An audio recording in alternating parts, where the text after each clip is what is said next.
Welcome to the 5th unit, Setting Up My First Scenario course. You're now past the halfway point of the first course. That's a great achievement. So well done. We're quickly approaching the moment when you'll be able to run your own automated scenario. In this unit, we'll focus on a crucial aspect of Make.com, connecting modules together. Modules are the building blocks of your scenarios. Each module represents a specific action performed by an app or service. By connecting them, you determine the flow of information and actions within your scenario, ultimately enabling your automation to work.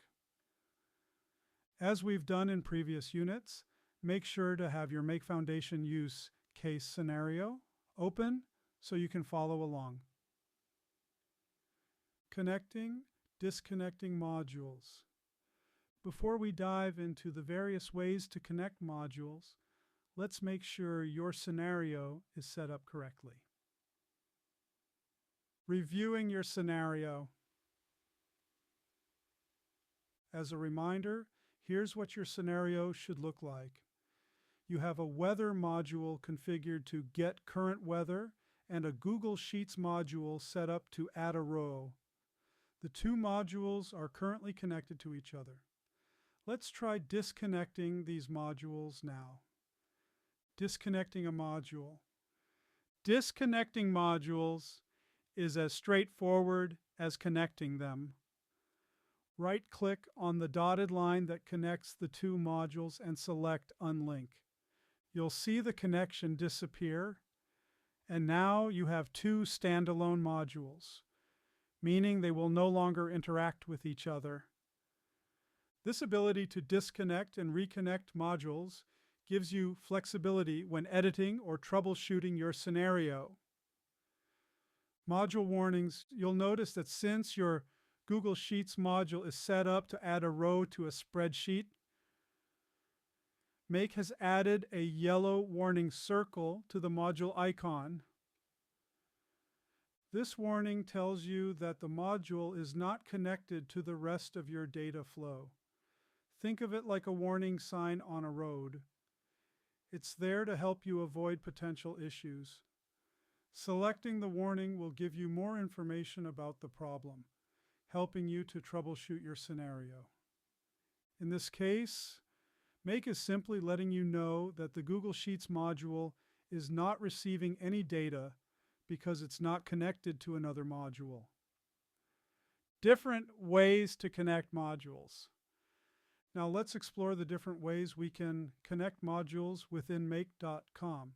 There are three primary methods, each offering flexibility when designing your automation workflows.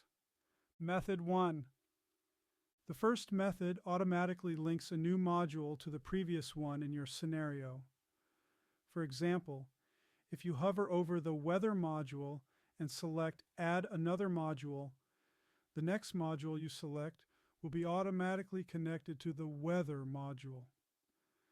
This is a simple and efficient way to create a linear workflow where each action follows sequentially. Method 2. The second method gives you more control over which modules are connected. If a module isn't automatically connected, you can drag the connector on one module to the one you want to connect it to. You can do this from either the starting module or any additional module in your scenario. This method is great for building more complex workflows that might not be purely linear. Method 3. The third method is the most direct approach, drag and drop. Simply drag the module you want to connect directly onto the module you want to link it to. Make will automatically establish the connection. This method is particularly useful when you're working with larger scenarios and need to quickly connect modules that might be further apart visually. Why do we connect modules? The connection between modules might seem basic, but it's fundamental to how Make.com functions. When you connect modules, you're essentially creating a pathway for information to flow between apps. Let's take our current scenario as an example.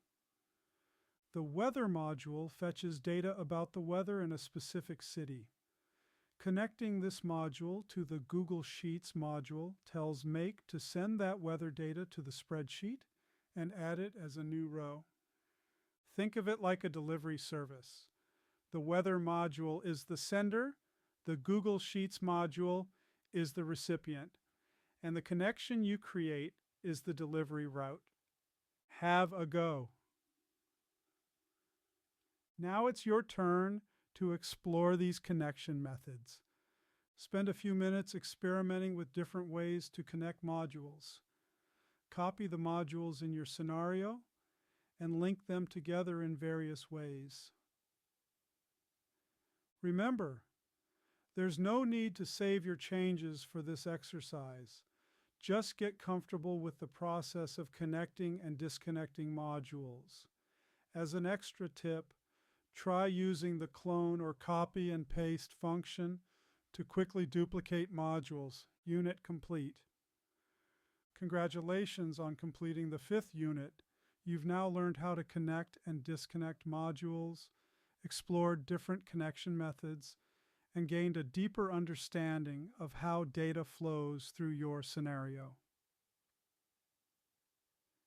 In the next unit, we'll move on to basic field mapping, where you'll learn to control precisely which data is transferred between modules. Keep up the excellent work, and we'll see you in the next unit.